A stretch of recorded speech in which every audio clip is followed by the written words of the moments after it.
teman-teman pendengar, selamat datang di podcast Membaca Ide Bung Karno pada 1 Juni 1945. Senang sekali bisa kembali menyapa kalian. Pada episode kali ini, kita akan membahas salah satu momen paling bersejarah dalam perjalanan bangsa Indonesia, yaitu pidato Ir Soekarno pada tanggal 1 Juni 1945. Pidato ini bukan sekedar pidato politik, tetapi menjadi tonggak lahirnya gagasan besar tentang dasar negara Indonesia yang kita kenal sebagai Pancasila. Melalui dialog hari ini, kita akan mengulas lebih dalam sumber inspirasi Soekarno serta kecemerlangan ide-ide beliau dalam merumuskan dasar negara di tengah situasi bangsa yang masih berada dalam penjajahan.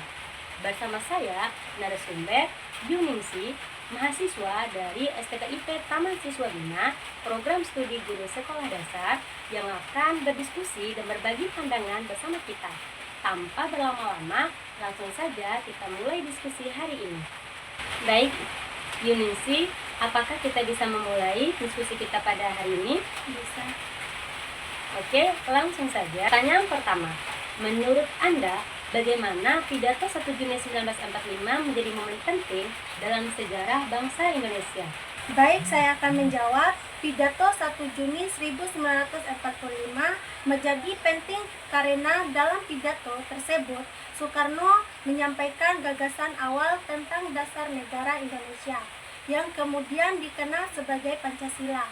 Pidato ini disampaikan dalam sidang BTU PKI saat bangsa Indonesia masih berada dalam pembelajaran dan menghadapi ketidakpastian masa depan. Jadi, pidato ini disampaikan dalam sidang BPU PKI di tengah situasi penjajahan dan ketidakpastian masa depan bangsa. Baik, langsung ke pertanyaan kedua, bagaimana kondisi Indonesia saat ini mempengaruhi cara berpikir dan gagasan Soekarno? Kondisi Indonesia yang masih dijajah dan belum merdeka membuat Soekarno berpikir tentang dasar negara yang mampu menyatukan seluruh rakyat Indonesia yang beragam baik dari segi suku, agama, maupun budaya. Hal ini tercapai dalam gagasan persatuan dan kebersamaan dalam pidato. Baik, pertanyaan berikutnya, tantangan apa yang dihadapi Soekarno ketika harus merumuskan dasar negara? Tantangan utama yang dihadapi Soekarno adalah bagaimana merumuskan dasar negara yang dapat diterima oleh seluruh golongan masyarakat Indonesia di tengah perbedaan kepentingan, pandangan agama, dan latar belakang budaya. Soekarno dikenal sebagai pemikir yang luas bacaannya dan kaya pengalaman. Pertanyaannya, menurut kamu, dari mana saja sumber inspirasi Soekarno dalam merumuskan Pancasila? Sumber inspirasi Soekarno berasal dari pengalaman hidupnya, pemikirannya yang luas, serta perpaduan pemikiran Barat dan Timur yang disesuaikan dengan kepribadian dan budaya bangsa Indonesia. Nah, apa yang dimaksud Soekarno tentang filosofi Grand Slam? Apa yang dimaksud Soekarno tentang filosofi Grand Slam?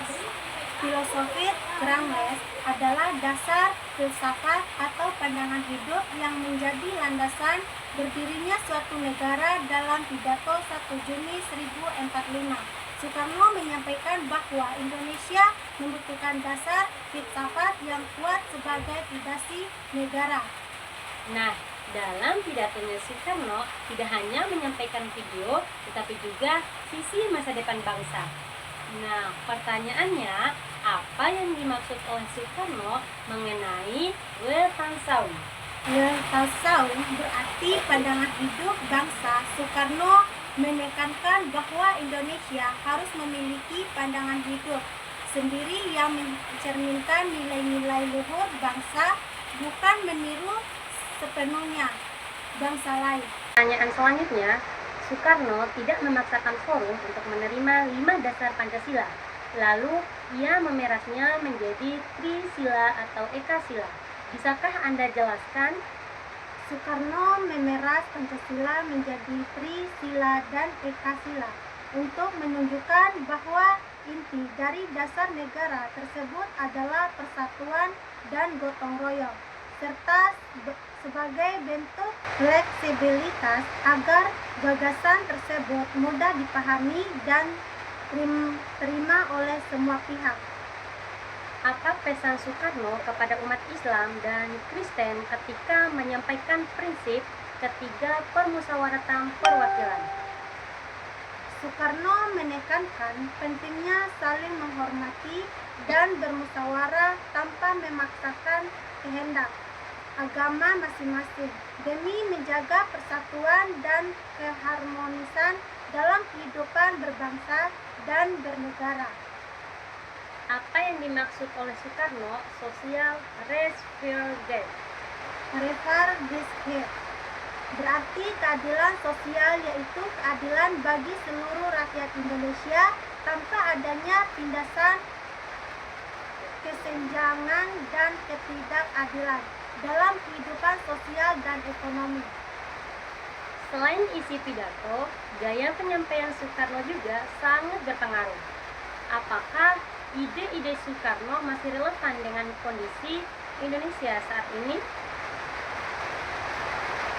Ide-ide Soekarno masih relevan karena mengajarkan nilai persatuan, berpikir kritis, musyawarah, dan tanggung jawab sebagai generasi muda untuk menjadi dan melanjutkan cita-cita bangsa Indonesia. Nah, nilai apa yang paling bisa kita terapkan sebagai mahasiswa saat ini? Satu pelajaran penting dari pemikiran Soekarno yang ingin saya sampaikan kepada pendengar adalah pentingnya persatuan di tengah perbedaan. Mulai pidato 1 Juni 1945, Soekarno mengajarkan bahwa Indonesia dibangun bukan untuk satu golongan, satu agama atau satu kepentingan tertentu, tetapi untuk semua perbedaan suku, agama, dan pandangan. Bukanlah penghalang melainkan kekuatan jika disatukan dengan semangat gotong royong dan musyawarah. Pelajaran ini sangat relevan hingga sekarang, terutama bagi generasi muda agar mampu berpikir dewasa, menghargai perbedaan, dan selalu mengutamakan kepentingan bersama demi masa depan bangsa.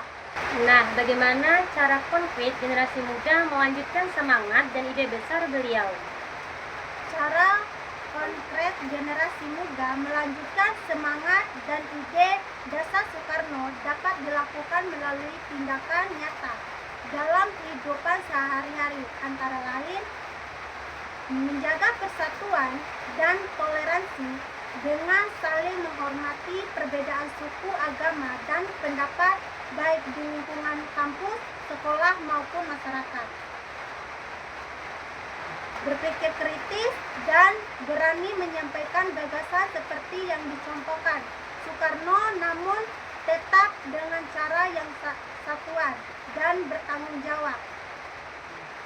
Mengamalkan nilai gotong royong, tidak bersikap individualistis, serta aktif berkontribusi dalam kegiatan sosial dan kemasyarakatan.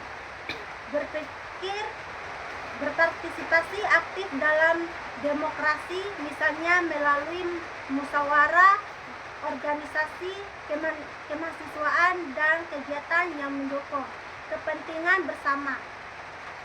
Mencintai dan menjaga bangsa Indonesia dengan belajar sungguh-sungguh, berprestasi, serta menggunakan ilmu pengetahuan untuk kemajuan bangsa. Dengan langkah-langkah konkret tersebut, generasi muda tidak hanya mengenang Soekarno sebagai tokoh sejarah, tetapi benar-benar melanjutkan semangat dan ide besar beliau dalam kehidupan masa ini.